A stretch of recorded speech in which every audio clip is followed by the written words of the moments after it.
नमस्कार मित्रों, भारत देश संतों और धर्मात्माओं का देश माना जाता है, जिसमें तरह तरह के संतों के द्वारा समाज को एक संस्कार दिया गया। इसी कड़ी में एक नाम आता है पंडित मोहित कृष्ण शास्त्री जी का। वीडियो शुरू करने से पहले अगर आप इस चैनल पर नए हैं तो चैनल को सब्सक्राइब करके बेल आइकॉन जरूर दबा लें। पंडित मोहित कृष्ण शास्त्री जी का जन्म 11 जनवरी 1990 को खंडवा जिले के एक छोटे से गांव धनौरा धाम में हुआ है। शास्त्री जी के माता पिता रामेश्वर पंडित जी व रेबाबाई पंडित जी का असर बचपन से ही शास्त्री जी के ऊपर पड़ा। शास्त्री जी के माता पिता दोनों धर्मात्मा होने के कारण शास्त्री जी भी बचपन से ही धर्मात्मा थे। दादी पार्वती बाई ने बचपन में ही शास्त्री जी को गांव के मंदिर में ले जाना, संकीर्तन सुनाना शुरू कर दिया था।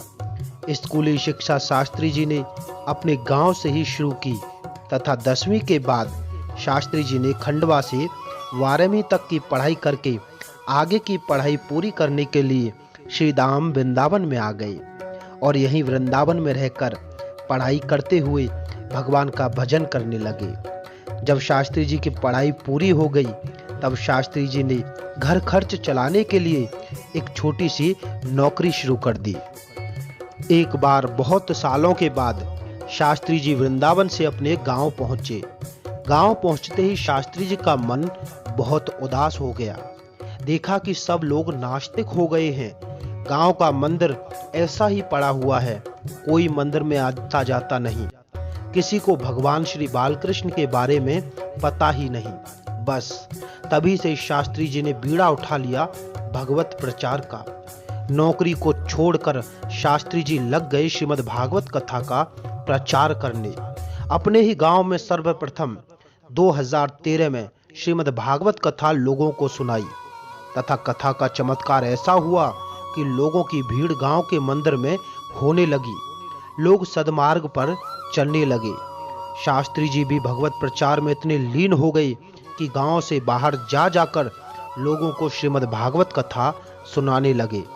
कुछ ही सालों में शास्त्री जी को लोग उनके नाम से जानने लग गए तथा 2017 में माता पिता की आज्ञा का पालन करते हुए शास्त्री जी गृहस्थ जीवन में बंध गए।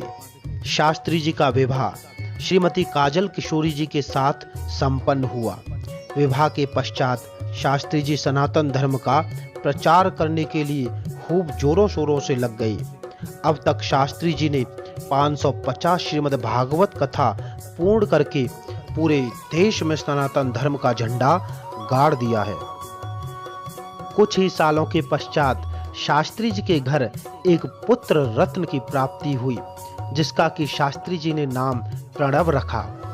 आज जो मंदिर गांव का सुनसान पड़ा रहता था, वहां पर हजारों की पब्लिक दर्शन करने के लिए पहुंचती है। मान्यता है कि वहां चामुंडका धाम माता के दर्शन करने से माताओं की सोनी गोद भर जाती है। शास्त्री जी की मेहनत से आज वहां नवरात्रि में मेला भी लगता है।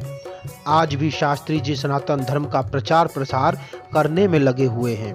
अगर आप भी चाहते हैं कि शास्त्री जी के मुखारविंद से आप भी श्रीमद् भागवत कथा श्रवण करें तो आप हमारे नंबरों पर संपर्क करके जानकारी प्राप्त कर सकते हैं। धन्यवाद।